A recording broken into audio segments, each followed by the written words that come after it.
We'll start today the next session with Scott Degenhardt, IO and Europa atmosphere detection through Jovian Mutual Events. This is cool stuff, so enjoy. Okay. All right, I'm going to apologize up front for what I hope is not going to be the fire hose approach.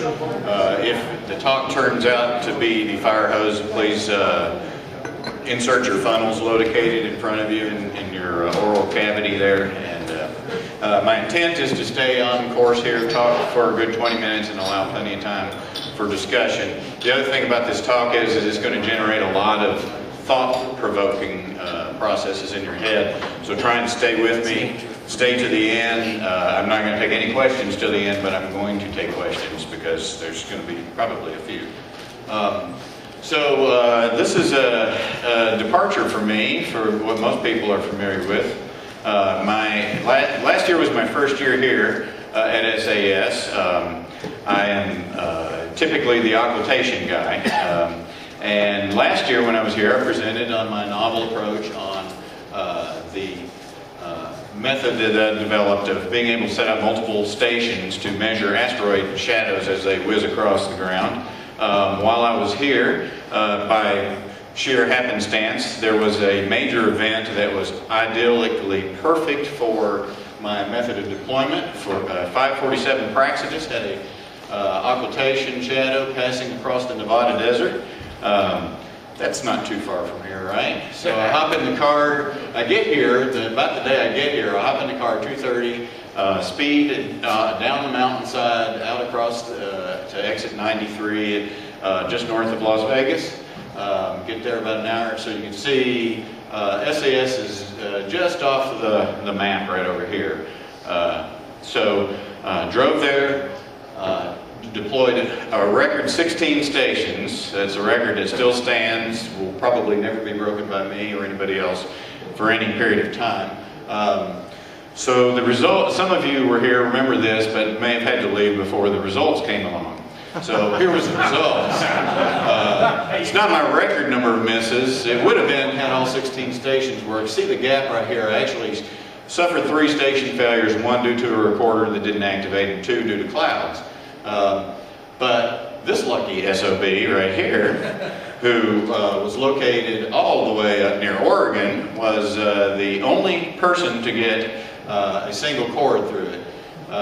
So that's just the way these things go. That's why we do them. If we knew where they were at, we wouldn't be trying to measure them. So here is my GPS data located on Highway 93 north of Vegas. I don't know if any of y'all are familiar with this area, but I was right at the gate of Area 51. The infamous Area 51. Aliens are us. So this is where our nation stores, this is where the concentration camp is located for all space aliens, and all their vehicles are impounded there. So after extensive investigation, the conclusion for all my misses was that aliens stationed at Area 51 abducted the shadow of 547 Praxedis and transported it over to Oregon. So that's my story, and I'm sticking to that. So last year was my first year at SAS. I had purchased a copy of this propaganda dossier, which filled my head with a lot of ideas of photometry and things to do, thanks to this man sitting over there. Then there's this guy that I ate breakfast with several times, who just was proselytizing me with all these ideas of light curves. And then there's this guy, the overly optimistic, and he's not in the room, Russ Genet, who's always full of the power of positive thinking poo. And so I left here dazed from the lack of sleep, confused from the torrent of concepts, and my head full of grandiose ideas of making light curves with video. Now I had to pick a target. So first I have to tell you I'm a bit of a light curve geek. To me they're works of art. I can stare at them, and this is my thinking, is that if a picture's worth 1,000 words, and one data point in a light curve is a picture into a distant world or a distant place, then a 1,000 data point light curve is worth 1,000,000 words. Let's extrapolate that a little further. I can fit 1 hour video on a typical mini DV recorder tape, that generates 100,000 video frames or 100,000 data points. That's worth 100 million words. That's how valuable it is to me. So, picking a target, I messed around with a few things. I did the minimal of algal once, but did not have the concept of the wings that I needed.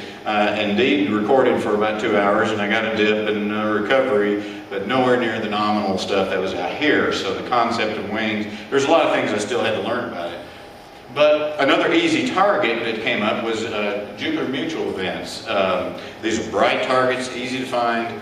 And so I studied what was available coming up on our predictions at IOTA, and I found this double mutual event. And what I mean by that, follow this, keep your eye on Europa.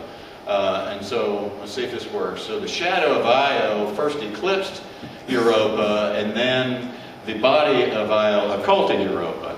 So this, I thought, this is a cool event. I said, not only that, I'm going to be foolish enough to record for almost an hour straight and connect the two events. I want one continuous light curve through the eclipse and the occultation. This is my very first light curve, and I was just tickled pink. And by the way, it's worth 76 million words. It's 46 minutes of almost continuous video. I had interruptions from clouds and the fact that my mount isn't up to snuff. I actually had to, the last 15 minutes I had to hand guide because the motor literally fell off of the drive wheel because the adapter bolt wasn't cinched on tight. At any rate, but this also represents 48 individual data sets that I sewed together into one curve. So I could not have been more pleased with how this turned out. However, I noticed something, and I don't know if any of y'all picked up on it on the raw curve there, but there was an anomalous trend. So here's the eclipse, here's the occultation, but prior, up here, about 14 minutes prior to the occultation, a dimming trend began. And in post-occultation, a brightening trend began. I immediately noticed that and said, okay, here's an anomaly that, in my opinion, now I'm new to this, but that shouldn't be there, I thought. So I took the scientific method and I made a list of possible causes for that, and camera response being one of them possibly. My method of recording may have introduced this anomaly because of the merging intensities. My reduction method could have introduced the anomaly. But the fourth one on the list I couldn't scientifically exclude, which was the possibility that extinction by the atmosphere that's known to surround Io extinguished the light of the moon behind it as it passed behind it. So I just devised a series of experiments to try and eliminate all those. But I also decided to create a model of what happened using the times in that light curve. I said, all right, where was Io, where was Europa, when did this begin? And so I came up with, it was about 3.6 arc seconds away when the dimming began. That is equivalent to about 6 Io radii to the edge of Europa. And so I've kind of modeled here that the dimming began as Europa enters this area and then it brightens as it exits. So this was my basic atmospheric model.